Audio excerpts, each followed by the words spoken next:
63. Clara wanita simpanan. Untuk sesaat Clara terdiam. Setelah itu dia berbalik dan menatap Bram. Aku tak peduli dengan apa yang kamu pikirkan tentangku. Jika kamu tetap tak percaya padaku, maka itu semua hakmu. Aku takkan menjelaskan apapun lagi. Ucap Clara. Aku bertanya. Maka jawablah. Ucap Bram penuh penekanan. Aku tak perlu menjawab apapun. Aku rasa kamu sudah mengerti. Ucap Clara. Bram mengepalkan tangannya. Dia kembali mencengkram bahu Clara.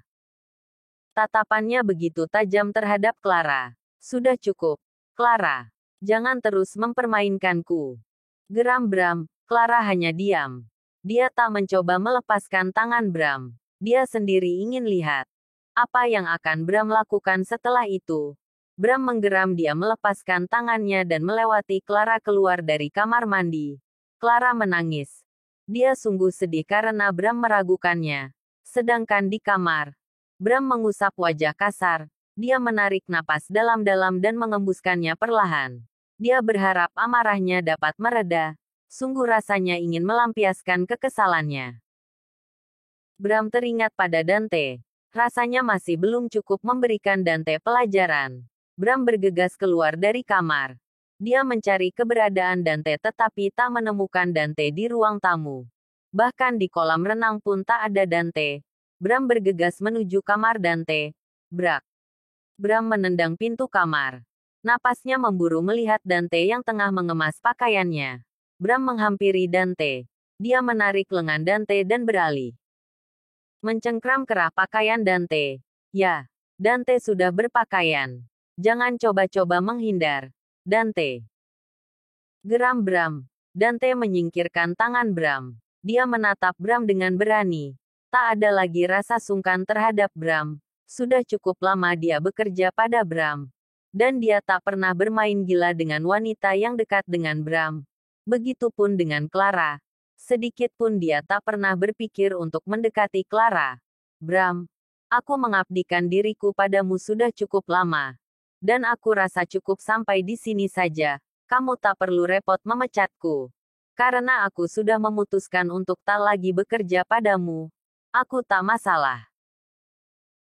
Jika aku disalahkan karena sesuatu yang terjadi pada Clara.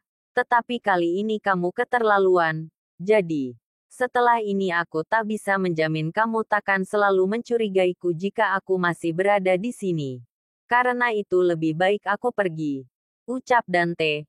Bram tersenyum sekilas. Takkan semudah itu. Dante, kamu boleh keluar dari sini. Setelah aku mengasteris jarmu. Tegas Bram. Dante mengerutkan dahinya. Jadi, kamu ingin mengasteris jarku.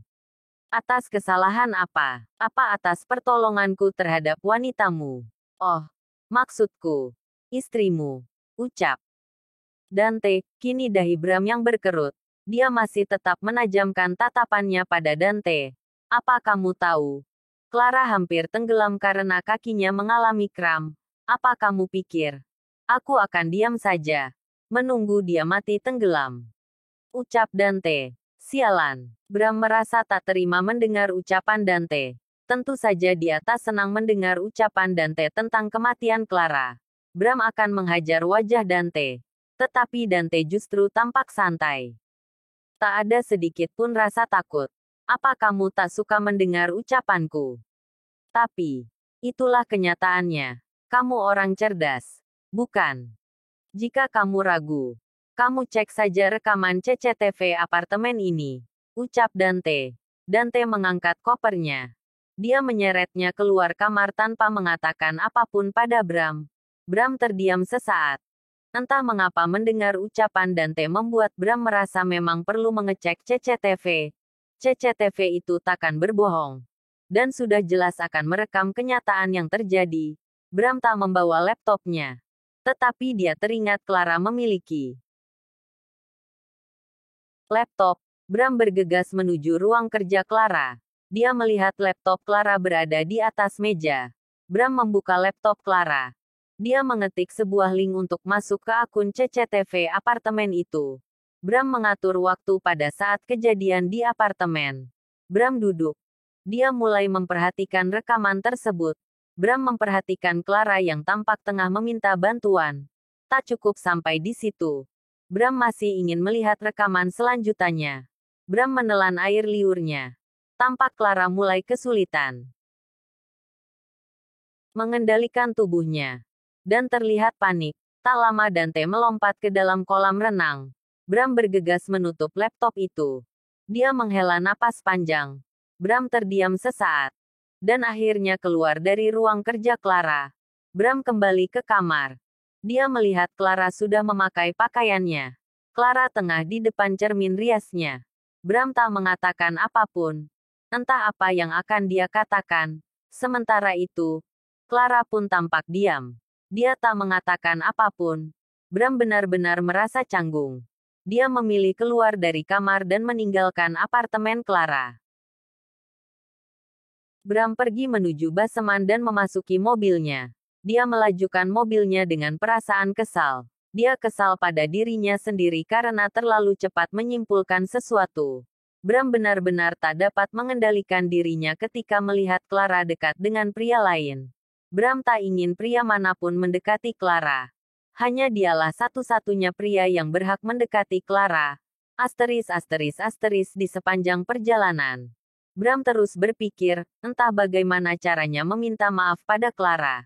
Sementara egonya terlalu besar, dia merasa malu karena dia sudah marah pada Clara untuk hal yang sebetulnya tak perlu dipermasalahkan. Bram sendiri sadar, dan merasa bersyukur karena ada yang membantu Clara keluar dari kolam renang. Jika tidak, dia tak tahu bagaimana nasib Clara. Bagaimana nasib dirinya tanpa Clara. Memikirkannya saja sudah membuatnya gila. Bram melihat sekilas ketika dia melewati toko bunga. Dia terpikirkan dan berputar arah mendekati toko bunga tadi. Bram menurunkan kaca mobil. Dia memanggil penjaga toko yang kebetulan tengah berada di luar. Penjaga toko itu bergegas menghampiri Bram. "Saya butuh bunga," ucap Bram tanpa basa-basi. "Ya, Tuan. Bunga apa yang Anda butuhkan?" "Saya tak tahu," ucap Bram. Penjaga toko itu tampak kebingungan. Bagaimana bisa seseorang berniat membeli bunga tetapi tak tahu bunga apa yang akan dibeli? Bram menghela napas pelan. Dia mengerti kebingungan penjaga toko bunga tersebut. Begini. Wanita saya, kekasih saya, maksud saya. Istri saya tengah marah, jadi saya ingin menghiburnya, ucap Bram. Bram tampak canggung mengatakan semua itu. Seumur hidupnya, dia hanya pernah membeli bunga untuk mantan kekasihnya. Setelah itu dia tak pernah memberikan wanita bunga lagi. Penjaga toko itu tersenyum. Dia masuk ke toko dan mengambilkan sebuket bunga mawar merah pada Bram. "Apa itu cukup?" tanya penjaga toko. Bram terdiam untuk sesaat. Menurutmu, apa ini cukup? Apa tak ada kartu ucapan?" tanya Bram bingung. "Jadi, Anda ingin memakai kartu ucapan? Ucapan apa yang ingin Anda tulis?" Bram lagi-lagi terdiam. Entah ucapan apa yang akan dia tuliskan. Dia bahkan tak pandai merangkai kata. Sudahlah. Begitu saja. Tolong antarkan ke alamat ini sekarang juga." Bram memberikan kartu nama Clara. Penjaga toko itu tampak bingung. "Setelah bunganya diantar, jangan lupa kabari saya," ucap Bram seraya memberikan kartu namanya. "Bukankah ini untuk istri Anda?" "Ya," ucap Bram. "Lalu, kenapa tak Anda sendiri yang mengantarnya?"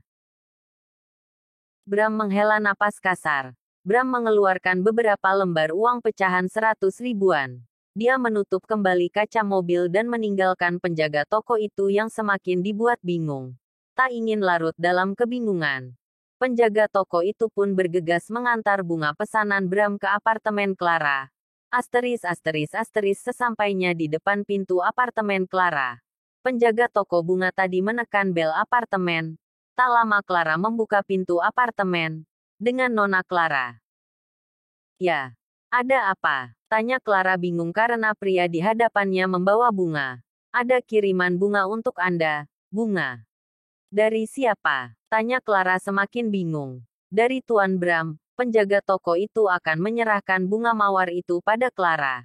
Tetapi dia terdiam dan semakin dibuat bingung melihat respon Clara. Buang saja, ucap Clara. Brak, bersambung.